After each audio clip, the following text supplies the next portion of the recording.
नमस्कार, मैं हूं विजय मांडगे। हमारी आज की खास पेशकश है सॉफ्ट टू ए स्वामी। जी हां, बात बाबा रामदेव की हो रही है, जिनका आंदोलन दिल्ली के रामलीला मैदान में फिर से शुरू हो चुका है। 14 महीने पहले भी बाबा ने रामलीला मैदान से हुंकार भरी थी, तब उन्हें दिल्ली पुलिस ने खदेड़ दिया था। उसके बाद योग गुरु हर मौके पर सरकार को कोसते नहीं थकते थे। काले दिन पर कुछ दिन पहले तक उनके तेवर सरकार के खिलाफ काफी गर्म थे, लेकिन जैसे ही 9 अगस्त को उनके आंदोलन का दूसरा चरण शुरू हुआ, बाबा नरम पड़ गए। इतना ही नहीं, उनके आंदोलन का मकसद भी कुछ बदला बदला सा नजर आया। अपने इस खास पेशकश में आज हम इसी मुद्दे पर बात करेंगे।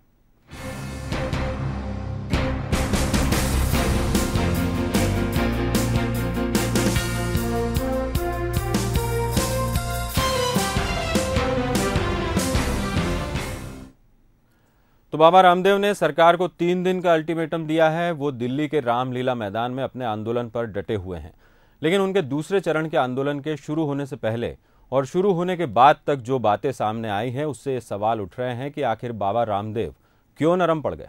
और हम यहाँ पहले कह चुके हैं, कोई अराजकता या हिंसा फैलाने के लिए नहीं, किसी को बदनाम करने के लिए नहीं आए हैं, किसी की सत्ता छीनने, किसी को बैठाने के लिए नहीं आए हैं। हम तो हिंदुस्तान को बचाने के लिए आए हैं। हुंकार भले ही जानी पहचानी हो, लेकिन ना तो इसमें पुराना तेवर दिखाई देता है और ना ही कोई मकसद साफ नजर आता है। 14 महीने पहले ही उन्हें ऐसे ही आंदोलन के लिए रामलीला मैदान से खदेड़ भी दिया गया था। तब दिल्ली पुलिस की बर्बरता और सरकार को बाबा कोसते थकते नहीं थे, लेकिन दूसरे चरण के आंदोलन में बाबा के तेवर नरम पड़ गए। हमारा कोई पॉलिटिकल एजेंडा नहीं है और ना रहेगा। हिंदुस्तान कैसे बचे, बस इसकी चिंता रहेगी। उम्मीद की जा रही थी कि बाबा का आंदोलन टीम अन्ना से अलग होगा, उनका तेवर तीखा होगा, लेकिन हजारों समर्थकों के बीच बार बार यही बोलते दिखे कि उनके आंदोलन का एजेंडा सियासी नहीं है। इतना ही नहीं, बाबा यहां अपने पुराने दोस्त को भूल गए। उन्होंने राजनीतिक पार्टियों को न्योता तो दे डाला, लेकिन अन्ना और उनकी टीम को निमंत्रण नहीं दिया। हाँ, योग गुरु लोकपाल पर टीम अन्ना के अड़ियल रुख पर टिप्पणी करने से नहीं चूके। हम नहीं कहते कि कोमा और फुल स्टॉप जो हम कहते हैं वही बनाओ। अरे एक बार आप लोकपाल बना दीजिए, लेकिन भाई उसकी नियुक्ति की प्रक्रिया तो निष्पक्ष करनी पड़ेगी। रामदेव के आंदोलन को लेकर शुरू में सस्पेंस की स्थिति भी बनी रही। आंदोलन का मूड अनशन है या धरना, ये बात भी बाबा ने रामलीला मैदान से ही तय की। न आमरण अनशन, न अनिश्चितकालीन अनशन। अब ये हम अंतिम मौका केंद्र सरकार को देना चाहते हैं। 3 दिन तक हम यहां भूखे प्यासे बैठे रहेंगे, रामलीला मैदान में ही डटे रहेंगे। आंदोलन के शुरू होने से लेकर बाबा रामदेव के बोलने तक दूसरे चरण का आंदोलन का स्वरूप और तेवर दोनों बदला बदला नजर आया। काले धन की मांग में लोकपाल, सीबीआई, सीवीसी के मुद्दे भी शामिल हो गए, तो वहीं अनशन से शुरू होने वाला आंदोलन उपवास की ओर मुड़ गया। लेकिन बाबा के नरम रुख पर सरकार का नरम रवैया नहीं देखने को मिला। ऐसे में सवाल अब भी वही है कि क्यों बाबा रामदेव नरम पड़ गए। Bureau report, Bansal news. तो यही बाबा रामदेव हैं जिन्होंने 14 महीने पहले रामलीला मैदान पर एक आंदोलन शुरू किया था और उस आंदोलन में बाबा को रामलीला मैदान से खदेड़ दिया गया था। लेकिन आज का जो आंदोलन है उसमें बाबा का रुख बहुत अलग दिखाई दिया है। काफ़ी नरमी उन्होंने अपने रुख में दिखाई है, वैसे तेवर नहीं दिखे हैं। इस पूरे मामले पर बातचीत करने के लिए हमारे साथ स्टूडियो में मौजूद हैं वरिष्ठ पत्रकार शिव अनुराग पटेरिया जी। पटेरिया जी, बहुत बहुत स्वागत है। पटेरिया जी, सबसे पहला सवाल तो यही पूछना चाहूँगा कि आज का जो आंदोलन बाबा रामदेव ने शुरू किया है और उनका जो रुख दिखाई दिया, काफ़ी सॉफ्ट दिखाई दिया है, नरम रुख के दिखाई दिए बाबा। उनका जो तेवर था वो वैसा नहीं था जो 14 महीने पहले दिखाई दिया था। क्या कहेंगे? वक्त और हालात दोनों बदल चुके हैं। टीम अन्ना के साथ उनका जो लगाव था वो टूट चुका है। अन्ना और उनकी टीम को आज आना था, जैसा न्योता दिया गया था, वो मौजूद नहीं थे। दूसरे राजनीतिक दलों को उन्हें बुलावा भेजा है। टीम अन्ना का समापन हो चुका है। हालात काफ़ी बदल चुके हैं और अपने पहले आंदोलन, रामलीला का जो पहला धरना था, आंदोलन कहें, प्रदर्शन कहें, भूख हड़ताल कहें, अनिश्चितकालीन धरना कहें, जो भी कहें, उससे उन्होंने एक सबक लिया है दरअसल डेमोक्रेसी में, प्रजातंत्र में डायलॉग से बड़ी कोई चीज नहीं है। और सरकार के ऊपर आप चाकू रख के कोई काम नहीं करा सकते हैं कि नहीं आप ऐसा करिए तब तक नहीं हम आपकी बात मानेंगे।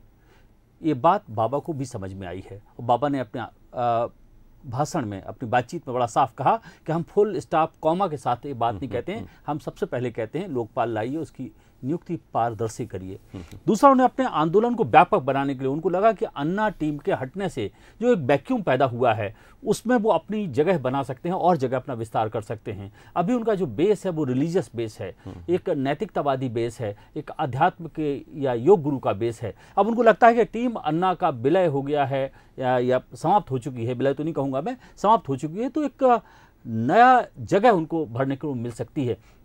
इसलिए बाबा के जो तेवर हैं वो बदले बदले हुए सरकार इसलिए नजर आते हैं। लेकिन यही बाबा यूपीए चेयरपर्सन सोनिया गांधी, राहुल गांधी, इन लोगों को अब तक टारगेट करते आ रहे थे, इनके निशाने पर ये सारे लोग थे। ये यूँ कहना चाहिए कि यूपीए की पूरी सरकार थी। लेकिन आज उन्होंने न्योता दिया सभी लोगों को मंच पर आने का। सोनिया जी का भी स्वागत है, राहुल गांधी का भी स्वागत है। और एक बात उन्होंने ये यहाँ पर साफ की कि उनका कोई पॉलिटिकल एजेंडा नहीं है, उसके मकसद से वो आज आंदोलन पर नहीं बैठे हैं। इससे क्या मायने निकाले जाए? विजय जी, आपने बिल्कुल सही बात कही है, नब्ज को सही तरीके से पकड़ा है। दरअसल बाबा के ऊपर एक आरोप लगने लगा था कि वो भाजपा समर्थक हैं, संघ समर्थक है या संघ की ताकत है। और संघ ने भी कई बार कहा है कि हम उनके आंदोलन के साथ हैं या उनको समर्थन देते हैं। अपना आंदोलन तो नहीं कहा, लेकिन उनके साथ होने का। लेकिन दिग्विजय सिंह जैसे कांग्रेस के बड़े राजनेता और काफ़ी अनुभवी राजनेता हमेशा ये बात कहते रहे हैं कि ये जो आंदोलन है ये संघ और भाजपा की देन है। इसकी दो टीमें हैं, ए और बी, एक अन्ना और दूसरा बाबा रामदेव। तो बाबा के आंदोलन को जो दाग लग रहा था, लोगों को लग रहा था कि आप कहीं ना कहीं किसी के साथ मिले हुए हैं, तो वो दाग धोने के लिए उन्होंने कहा कि हम न किसी को सत्ता में बैठाने के लिए आए हैं, न किसी को हटाने के लिए आए हैं, न हमारा किसी से बैर है, न ये अनिश्चितकालीन है। दरअसल उन्होंने अपने आंदोलन के, अपने बातचीत के और अपने काम करने के सारे दरवाजे खोल के रखे हैं। जैसे आपने अभी ये कहा कि लोकपाल को भी उन्होंने शामिल करने की बात कही है। पहले तो सिर्फ काले धन पर बात कर रहे हैं। से पहले सिर्फ काले धन की बात। ये लोकपाल, क्या ऐसा लगता है कि अन्ना का आंदोलन जिस तरीके से नाकाम हुआ है, फेल हो चुके हैं अन्ना लोकपाल को लाने में, तो अब हाईजैक कर लिया है बाबा ने उनके आंदोलन? देखिए, बाबा के आंदोलन को अन्ना ने हाईजैक किया था। काले धन को लेकर पूरे देश में जो अलख जगाई थी वो बाबा ने जगाई थी। अब मौका बाबा का है तो बाबा ने अन्ना की जगह भरने की कोशिश कर ली है। ये तो वक्त की चक्रियां घूमती रहती है। अच्छा, अन्ना टीम को उन्होंने अपने मंच पर नहीं बुलाया, सारे लोगों को न्योता जरूर दिया, लेकिन अन्ना टीम को मंच पर नहीं बुलाया। साथ ही लोकपाल को लेकर जब उनका भाषण चल रहा था उस दौरान वो ये कहते नजर आए कि लोकपाल को पारित होने दिया जाए संसद में, भले ही कैसे भी पारित हो जाए, लेकिन बाद में उसे संशोधित करवा लिया जाएगा। जो अन्ना के आंदोलन के दौरान हम लोगों ने एक बातचीत की थी कि अन्ना को भी यही करना चाहिए था। तो क्या बाबा पूरी तरीके से समझ चुके हैं कि पहले पारित होने दिया जाए, पहले जो लोकपाल है वो जनता के सामने आ जाए, उसके बाद जो भी उसमें कमियां होंगी उसको पूरा कर दिया जाएगा? ये क्या? मांडगे जी, बिल्कुल सही बात आपने कही है। बाबा को एक लंबे आंदोलन के बाद समझ में आ गया है कि हर बात वह नहीं हो सकती जो आप चाहते हैं। जीवन में हमेशा कुछ नहीं होता है। जिस घर के आप मुखिया होते हैं, पिता होते हैं, वो भी आप अपनी पूरी बात नहीं मनवा पाते हैं। आपको अपने पत्नी से, अपने माँ बाप से, अपने बच्चों से, अपने भाई बहन से भी कई बार बहुत से समझौते करना पड़ते हैं। और जब आप प्रजातंत्र में खड़े होते हैं तो आपको जनता से, बहुत बड़ी जनता से आप समझौता करना पड़ते हैं। तरह तरह की राजनीतिक विचारधाराओं से समझौता करना पड़ते हैं, सरकार से समझौते करना पड़ते हैं। तो कॉमा फुल स्टॉप की जो उन्होंने बात कही है वो इसलिए कही है। उन्होंने कहा है कि हमारा रुख लचीला है। दरअसल बाबा ये जान गए हैं, रामलीला का जो पहला प्रसंग हुआ था उसके बाद उनको सरकार की ताकत को भी समझ में आया है। मैं आंदोलन का समर्थन नहीं करता हूं कि इस तरह से उन पर जो हमला हुआ था या उनको हटाया गया था वो अच्छा था, लेकिन सरकार किस हद तक जा सकती है बाबू की बात समझ में आ गई है। सरकार की ताकत असीम है और सरकार जब तक सरकार है आप उससे थोड़ा बच के रहिएगा। दूसरा, उन्होंने बातचीत के दरवाजे खोल के रखे हैं, क्योंकि कहा जाता था कि अन्ना का आंदोलन, बाबा रामदेव का आंदोलन, दोनों को युति, दोनों का मिलना, वो केंद्र सरकार के खिलाफ है, यूपीए के खिलाफ है। और सिर्फ इन दोनों लोगों को सिर्फ कांग्रेस की या यूपीए के जो शासित राज्य हैं उनकी गलतियां दिखती हैं। तो बाबा को लगा कि अगर उनकी चुनरी पर कुछ दाग लग गया है या कुछ आक्षेप लग रहे हैं, कुछ उंगलियां उठ रही हैं, तो उंगलियों को, आक्षेपों को दूर किया जाए।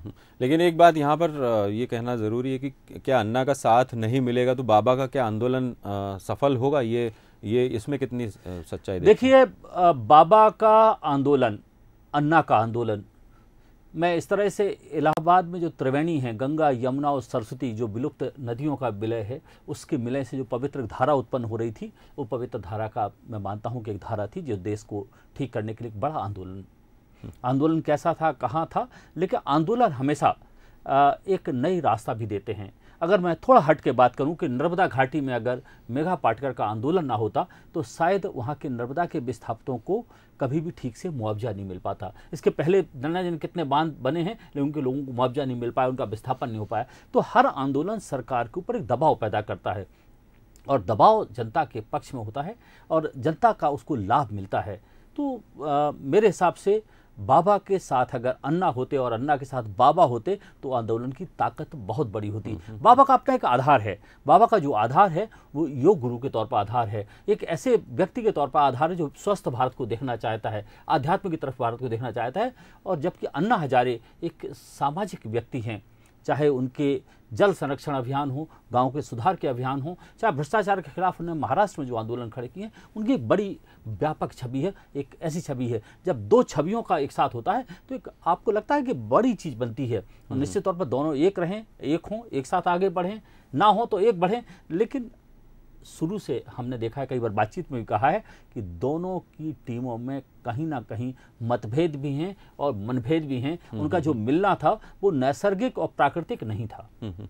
तो क्या क्या मानते हैं आप कि ये जो टीमों में मनभेद और मतभेद दोनों है, तो भविष्य में कहीं अन्ना जो है बाबा के आंदोलन को समर्थन देंगे? या देखिए मांडगे जी, राजनीति में, सियासत में, समाज में कुछ भी नहीं कहा जा सकता कि कल कौन किसके साथ होगा। भारत के पिछले 50 सालों के इतिहास में हम देखें तो तरह तरह के राजनीतिक दल, तरह तरह के राजनीतिक विचार, चाहे वो दक्षिणपंथी हों, चाहे वो कांग्रेस के लोग हों, चाहे वामपंथी हों, मिलते रहे, दूर होते रहे, फिर करीब आते रहे। तो मिलना, बिछुड़ना, आगे जाना कोई सड़कों के दो किनारों की तरह है कि आप मिल नहीं सकते हैं। निश्चित तौर पर सियासत में बातचीत के दरवाजे खुले रहते हैं। इसी तरह से डेमोक्रेसी में, चाहे वो आंदोलनों में, बातचीत के दरवाजे खुले रहते हैं। अगर आप ध्यान करें जयप्रकाश नारायण के आंदोलन का, उसमें तरह तरह की राजनीतिक दलों ने, तरह तरह की विचारधाराओं ने, तरह तरह के व्यक्तियों ने समर्थन दिया था। तो इस आंदोलन में क्यों एक नहीं हो सकते हैं? और मेरे को लगता है कि अपने मनभेदों को, अपने मतभेद को तिलांजलि देके देश के हित में दोनों को एक होना चाहिए। लेकिन इसमें एक सवाल यहाँ पर ये भी उठता है कि जिस तरीके से अन्ना और उनकी टीम ने पहले ये डिक्लेयर कर दिया था कि आमरण अनशन करेंगे जंतर मंतर पर, और उन्होंने ये साफ तौर पर ये भी कहा था कि 4 दिन का समय सरकार को दिया है, इन्होंने भी 3 दिन का समय दिया है। लेकिन एक बात, इस आंदोलन को शुरू करने से पहले अन्ना ने अपने माफ़ कीजिएगा, बाबा ने अपने पत्ते नहीं खोले थे और ये साफ नहीं किया था कि उनकी आगे की रणनीति क्या होगी। सस्पेंस बराबर बरकरार रहा इस पूरे आंदोलन पर। और जब भाषण के आखिरी में उन्होंने कहा कि पहला चरण का जो आंदोलन है वो ये रहेगा कि हम 3 दिन तक उपवास करेंगे, इसे क्या इसे किस रूप में देखते हैं? विजय जी, सस्पेंस बनाकर रखा। विजय जी, ये कोई सस्पेंस नहीं है, रणनीति है। दरअसल अन्ना के आंदोलन का जिस तरह से उन्होंने समापन देखा है, उसका बैठना देखा है, उसका समाप्त होना देखा है, उसकी टीम का विघटन देखा है, तो रामदेव कभी नहीं चाहते हैं, बाबा रामदेव कभी भी नहीं चाहेंगे कि उनके आंदोलन का भी यही हश्र हो। तो उन्होंने उसे सीख लेते हुए उसके बातचीत के दरवाजे खोल के रखे और आंदोलन को सीमित करके रखा। जब आप असीमित आंदोलन चलाते हैं, व्यापक चलाते हैं, बड़ा चलाते हैं, तो उसको चलाने के लिए बड़ी ताकत चाहिए होती है। और मुझे नहीं लगता है कि अभी जो व्यवस्थाएं उन लोगों के पास में हैं वो एक अनिश्चितकालीन अनशन चला सकते हैं। हो सकता है सरकार के तेवर वही हो जाते जो रामलीला के पहले पार्ट में हुए थे, तो बाबा मुश्किल में फंस सकते थे। लेकिन अभी उन्होंने एक बात और कही कि 12 अगस्त को वो आगे की रणनीति का खुलासा करेंगे। अभी भी उन्होंने पूरे तरीके से अपने पत्ते नहीं खोले। देखिए, ये सामाजिक जीवन में होता है। जब आप युद्ध के मैदान में होते हैं, राजनीति के मैदान में होते हैं, व्यापार के मैदान में होते हैं, आप अपने पत्ते कभी पूरे नहीं खोलते हैं। दरअसल सामने वाला क्या करता है उसके ऊपर तय करता है कि हमें कौन सा पत्ता चलना है। बाबा ने एक इशारा कर दिया कि अगर मना सकते हो तो 12 तक मना लो, नहीं तो फिर मैं तो कोई दूसरा खेल खेलूंगा। दरअसल ये सह और मात का खेल है, शतरंज का खेल है, सांप सीढ़ी का खेल है। इसमें खिलाड़ियों पर निर्भर करता है कि वो किस तरह चीज़ों को आगे ले जाते हैं। तो ये क्या माना जाए कि अन्ना ने तो केवल ये कहा है कि वो एक राजनीतिक विकल्प देंगे, लेकिन अब बाबा जो है वो राजनीति के माहिर खिलाड़ी बनते जा रहे हैं। ये तमाम जो सारे उन्होंने रणनीतिक दांव पेच जो अपनाए हैं। देखिए, बाबा नहीं रह गए हैं, वो सियासी बाबा हो गए हैं, वो भगवा बाबा हैं। भगवा वस्त्र की हिंदुस्तान में बड़ी श्रद्धा है। जो भगवा पहन लेता है उसको लोग श्रद्धा के साथ मानते हैं। बाबा ये जानते हैं। बाबा को अब सियासत भी रास आने लगी है और वो दबाव पैदा करके अपनी बात को मनवाना चाहते हैं और एक ऐसी बात को मनवाना चाहते हैं जिसके लिए पूरा देश एक है। ना कांग्रेस ये कहती है, ना भारतीय जनता पार्टी कहती है, ना वामपंथी, कोई नहीं कहता है कि काला धन वापस ना आए। उनने मुद्दा ऐसा पकड़ा है जैसे कोई भी ये नहीं कहता है कि कोई धर्म नहीं कहता है कि आप झूठ बोलें, हिंसा करें। तो दरअसल उनका जो मुद्दा है बड़ा व्यापक है, साफ है, स्पष्ट है और बाबा इसके जगह अपने लिए एक जगह बनाना चाहते हैं। उनको लगता है कि देश के लिए कुछ कर सकते हैं और अगर वास्तव में कर सकते हैं तो निश्चित तौर पर उनको करना चाहिए और एक अच्छी बात भी है। तो जैसे पटेरिया जी कह रहे हैं कि बाबा अब योग गुरु बाबा नहीं रहे हैं, वो एक राजनीतिक बाबा हो गए हैं और सारे सियासी दांव पेच जो जिस तरीके से उन्होंने अपने इस आंदोलन के पहले दिखाए और अब आज भी जिस तरीके से उन्होंने आंदोलन दिखाए हैं, लेकिन जिस तरीके से बाबा का रुख नरम है, सरकार का रुख वैसे ही गर्म है। भले ही रामलीला मैदान में बाबा के सुर नरम दिखाई दिए, लेकिन आंदोलन को लेकर सरकार का रुख गर्म दिखा। केंद्रीय कानून मंत्री सलमान खुर्शीद ने बाबा रामदेव के आंदोलन पर चुटकी भी ली। रामलीला तो हर वर्ष होती है ना, तो उसी तरह से जो लोकतंत्र में अलग अलग लोगों के अपने विचार होते हैं या अपनी अलग अलग निष्ठा होती है, उसका प्रदर्शन भी समय समय पर लोकतंत्र में होता है, हो रहा है और आम जनता के सामने हो रहा है। अब जनता अपना निर्णय इस पर लेगी, आप ले लेंगे, मीडिया वाले भी लेंगे। तो बिल्कुल कांग्रेस यानी कि यूपीए सरकार का रुख वैसा ही है जैसे कि अन्ना के आंदोलन के समय था। जिस तरीके से अन्ना के आंदोलन को सरकार ने कोई तवज्जो नहीं दी, वैसा ही कुछ रुख यहाँ पर दिखाई दे रहा है। क्या कहेंगे पटेरिया जी, ये साफ तौर पर सरकार जो है ठीक वैसा ही इन्होंने स्ट्रेटेजी अपनाई है? दरअसल चाहे बाबा रामदेव हों और चाहे अन्ना हजारे हों, अपने शुरुआत में कुछ रणनीतिक भूलें की हैं जिसके कारण सरकार को एक ऐसा करने का मौका मिला है।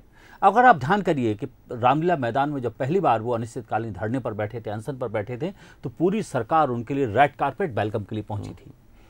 उस समय अगर ले देकर कुछ समझौता करके कुछ आगे बढ़ जाते तो बाबा की बात कुछ और होती और बहुत जल्दी अपने मकसद की तरफ आगे बढ़ सकते थे। हो सकता है कि काले धन पे एक बड़ा व्यापक समझौता ना हो पाता, एक बड़ी व्यापक बात ना हो पाती, लेकिन जब आप बातचीत के मैदान में होते हैं तो कुछ ले दे के आपको बात करना पड़ती है। 2 कदम आगे बढ़िए, फिर मौका है तो 2 कदम और आगे बढ़िए, फिर 4 कदम बढ़िए, 2 कदम पीछे हो जाइए, क्योंकि प्रजातंत्र में आप किसी डिक्टेटर की भूमिका में नहीं हो सकते। ना सरकार हो सकती है और ना आंदोलन करने वाले हो सकते हैं, ना जनता हो सकती है, ना कोई नेता हो सकता है, ना कोई बाबा हो सकता है, ना कोई समाजसेवी हो सकता है। तो यानी कि समझा जाए कि बाबा रामदेव ने सारे जो विकल्प खुले रखे हैं वो कहीं ना कहीं ये सोचते हैं कि ले देकर जो है इस आंदोलन के जरिए अब कुछ न कुछ सरकार से बातचीत की जा सकती है। दरअसल वो जानते हैं कि 2014 में चुनाव होने वाले हैं। कोई भी सरकार ऐसे आंदोलनों को बहुत ज़्यादा दिन तक अपने राजनीतिक भविष्य के लिए सह नहीं सकती है। भले ही सरकार के तेवर बहुत कड़े हों, बहुत ही आक्रामक हो, बहुत ही संजीदगी के साथ वो पेश आ रहे हों, वो कह रहे हों कि हम रामलीला मैदान में रामलीलाएं होती रहती हैं, आस्थाओं का प्रदर्शन होता रहे, लेकिन सरकार ये जानती है कि 1-2% मतों से इस देश में बहुत से खेल हो जाते हैं। तो सरकार भी कहीं ना कहीं जैसे कहते हैं बैकडोर पॉलिटिक्स के जरिए, बैकडोर डायलॉग के जरिए निश्चित तौर पर बात कर रही होगी। मैं नहीं कहता हूं कि मेरा अनुमान है, ये सूचना नहीं है। दरअसल जब भी कोई बड़ा आंदोलन होता है तो एक बैकडोर डायलॉग का हमेशा खुला रहता है। कुछ लोग बात करते रहते हैं कि समझौते पर पहुंचा दिए जाएं और इसीलिए कहा जाता है कि डोंट शूट द मैसेंजर। जो संदेश लेके आता है उसको आप मत मारिए, क्योंकि संदेश लाने वाले अगर जिंदा रहेंगे तो बातचीत होती रहेगी। प्रजातंत्र में कोई दबाव पैदा करके आप काम नहीं कर सकते हैं। तो मुझे लगता है कि सरकार की तरफ से भी कहीं ना कहीं संभावनाओं के द्वार खुले हुए हैं। सरकार ने कोई स्पष्ट नहीं कहा कि बाबा की बात नहीं मानेंगे, उन्होंने कहा है कि प्रदर्शन कर रहे हैं, लेकिन जिस तरह से अन्ना हजारे के लिए उन्हें बड़ा स्पष्ट कहा था, उस तरह बाबा के लिए भी उतना स्पष्ट सारा मामला नहीं है। तो बाबा के लिए स्पष्ट मामला दिखाई दे रहा है, क्योंकि पवन बंसल जो कि संसदीय कार्य मंत्री है, उन्होंने साफ तौर पर कहा है कि दरवाजे सरकार के बातचीत के लिए खुले हुए हैं। लेकिन पटेल जी, यहाँ पर एक सवाल है कि आज जैसे ही आंदोलन शुरू हुआ था तो एक विवाद से शुरुआत हुई है इस आंदोलन की। बालकृष्ण जो बाबा के सहयोगी रहे हैं, उनका बड़े नेताओं के बीच में, खासतौर पर स्वतंत्रता संग्राम सेनानियों के बीच में वो पोस्टर दिखाई दिया। तो ये एक ऐसा मसला है कि जो विवादास्पद बनाता है इस आंदोलन को। विजय जी, बिल्कुल आपका कहना सही है। फ्रीडम फाइटर या फ्रीडम मूवमेंट से जुड़े हुए जो हमारे शीर्ष नेता हैं, उनके साथ दूसरे लोगों की प्रस्तुति नहीं की जाना चाहिए, क्योंकि उनके समकक्ष नहीं है, क्योंकि हम कोई आंदोलन आज़ादी की लड़ाई का नहीं लड़ रहे हैं। उन्होंने अपना खून दिया था, अपना समय दिया था, अपना जीवन दिया था, अपना परिवार समर्पित किया था, और तब हमें इस देश की आज़ादी मिली है। लेकिन दूसरी सबसे बड़ी दिक्कत होती है आंदोलन चलाने वाले की, कि उनका कोई विश्वस्त साथी अगर संकट में है तो उसके प्रति भी उन्हें एकता दिखाना पड़ती है कि हम आपके साथ हैं। तो बालकृष्ण इन दोनों जेल के अंदर हैं, उनकी नागरिकता को लेकर सवाल हैं। तो बाबा का जो अर्थ राज्य है, आर्थिक साम्राज्य है, उसकी कुंजी बालकृष्ण जी के हाथ में है। तो बाबा को भी तो कुछ ना कुछ अपना धर्म निर्वाह करना है। इसलिए मुझे लगता है कि बाबा की अनुमति से, बाबा की सहमति से।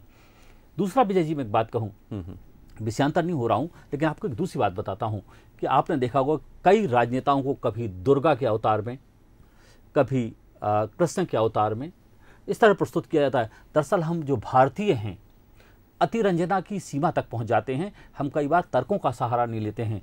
हम किसी को चाहते हैं तो इतना चाहते हैं कि उसे ईश्वर बना देते हैं, और जब नफरत करते हैं तो उससे राक्षस बनाने की तरफ तुल जाते हैं। दरअसल जो अतिरंजना की जो भारतीय परंपरा है, उसके कारण से कई बार गड़बड़ियां होती हैं। तो क्या बालकृष्ण ने सेक्रीफाइस किया है, ऐसा बाबा शो करना चाहते थे, ऐसा दिखाना चाहते थे? निश्चित तौर पर बाबा ये प्रदर्शित करना चाहते हैं कि बालकृष्ण एक बहुत बड़े सामाजिक योद्धा हैं। उन्हें हम स्वतंत्रता संग्राम की सेनानी हुई, और वो भी बड़ी बड़ी बातें करते हैं, लेकिन दरअसल वो योद्धा हैं या नहीं हैं इस पर ना पड़ते हुए एक बात मैं कह सकता हूं, लेकिन एक बड़े आर्थिक साम्राज्य के मालिक वो जरूर हैं।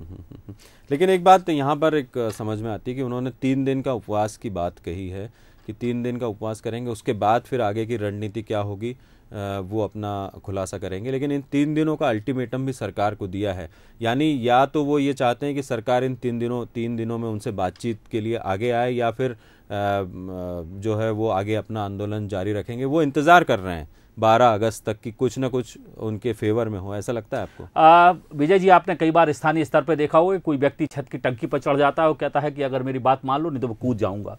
कई बार घर में बच्चा कहता है कि मैं स्कूल नहीं जाऊंगा। तो इस किस्म की जो हट हैं, इस तरह की जो धमकियां हैं, वो घर में भी चलती हैं, राजनीति में भी चलती हैं, समाज में भी चलती हैं। और हम जो हिंदुस्तानी लोग हैं, हम हिंदुस्तानी से कहते हैं, हमारे परिवेश की बातें हैं, हम लोग इस तरह के कौतुक कई बार करते रहते हैं कि बात मानो नहीं तो मैं कुएं में कूद जाऊंगा। लेकिन कई बार इसमें दुर्घटनाएं भी हो जाती हैं कि आपकी बात नहीं मानी जाती और आपको कुएं में कूदने के लिए मजबूर होना पड़ता है। तो किसी को चीज़ों को समय सीमा में बांध के नहीं चलना चाहिए जब व्यापक मुद्दे हों। दरअसल कोई भी आंदोलन, कोई भी व्यवस्था, कोई भी परिवर्तन अंक गणित से नहीं चलता है कि 2 और 2 मिला के 4 हो गए। दरअसल कोई भी आंदोलन, कोई भी सामाजिक व्यवस्था, कोई भी नया रचनात्मक कार्य बहुत से कारकों से प्रभावित होता है, जिसमें समाज है, सरकार है, अर्थव्यवस्था है, सामाजिक व्यवस्था है, कानून है। ये सारी चीज़ों को शामिल करके आपको विजय जी करना पड़ता है। तो किसी भी चीज़ को बंद दरवाज़ों से मत देखिएगा। मुझे लगता है कि बाबा ने अगर इसके ऑप्शन खोल के रखे हैं तो एक अच्छा काम किया है।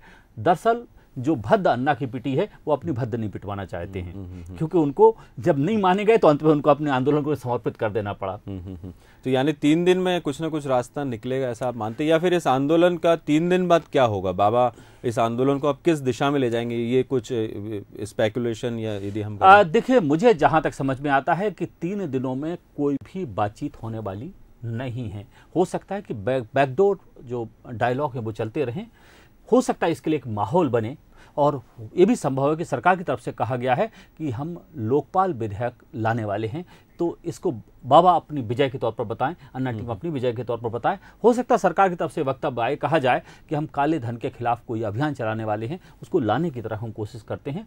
लेकिन मुझे नहीं लगता कि काले धन का मामला इतनी जल्दी सुलझने वाला है। कहने के लिए बहुत आसान है कि काला धन हम वापस ले आओ, लेकिन जितने विदेशी बैंकों की तिजोरियों में, जिन वैधानिक चीज़ों के बीच में, जिन संधियों के बीच में, जिन प्रोटोकॉल्स के बीच वो धन फंसा हुआ है और उनकी पहचान भी गुप्त है, तो उसको लाने में थोड़ा समय लगेगा। वास्तव में ये देश का धन देश तक पहुंचना चाहिए। लेकिन सबसे बड़ा जो संकट है वो संकट ये है कि भले ही किसी एक दल के बारे में बात कही जाती हो, मुझे तो लगता है कि देश के जो बड़े, जितने भी बड़े नामी लोग हैं, उनमें से एक बड़ा हिस्सा, एक हिस्सा निश्चित और बड़ा भी ना कहें, एक हिस्सा ऐसा जरूर है जिनमें सबका धन बाहर छुपा हुआ है। उसमें घोड़े वाला भी है, उसमें व्यवसायी भी है, उसमें राजनेता भी हो सकता है, कोई पत्रकार भी हो, लेकिन तरह तरह के लोग उसमें शामिल हैं। तो इसलिए काले धन की बात सब करते हैं, लेकिन जब वास्तव में उसे वापस लाने की बात होती है तो 2 कदम चलने के बाद में वो 3 कदम लोग पीछे आ जाते हैं। बड़ा संकट है सब। सत्र भी चल रहा है और बाबा को उम्मीद है कि इस सत्र में जरूर कुछ इस पर देखिए, इस सत्र में विजय जी सिर्फ एक उम्मीद मैं कर सकता हूं, बाबा को उम्मीद हो ना हो, मुझे को एक उम्मीद है कि लोकपाल विधेयक के बारे में कुछ ना कुछ प्रस्ताव जरूर आएगा, सरकार 2 कदम आगे बढ़ेगी। दरअसल कानून संसद में बनते हैं, रामलीला मैदान में या जंतर मंतर पर नहीं बनते, ना भोपाल के रोशनपुरा चौराहे पर बनते हैं, या आप बोर्ड ऑफिस चौराहे पर धरना के लिए बैठ जाएं तो बोर्ड ऑफिस में कोई कानून नहीं बनेगा। कानून बनेगा मध्य प्रदेश विधानसभा में, देश की लोकसभा में, देश की राज्यसभा में, और राष्ट्रपति या राज्यपाल उसको अधिकृत करेंगे। तो इसकी एक व्यवस्था है और उस व्यवस्था को सबको मानना चाहिए। तो साफ तौर पर पटेरिया जी का कहना है कि आज जो बाबा ने आंदोलन शुरू किया है, आज से अगले 3 दिन तक वो आंदोलन करेंगे रामलीला मैदान पर, और उनका कोई पॉलिटिकल एजेंडा नहीं है, लेकिन साफ तौर पर उन्होंने एक पतली सी गली अपने लिए खोल कर रखी है। सरकार से डायलॉग उनका बराबर चल रहा होगा, क्योंकि जिस तरीके से उन्होंने 3 दिन का अल्टीमेटम दिया है उससे तो साफ यही लगता है। लेकिन एक बात ज़रूर साफ है कि राजनीति में टाइमिंग बहुत ज़्यादा अहम रोल अदा करती है, और बाबा का इस समय जो टाइमिंग है, मानसून सत्र चल रहा है, वो कहीं ना कहीं सरकार को कुछ न कुछ सोचने के लिए ज़रूर मजबूर करेगा। पटेरिया जी, आप स्टूडियो आए, आपका बहुत बहुत शुक्रिया, और हमारी आज की इस खास पेशकश में इतना ही।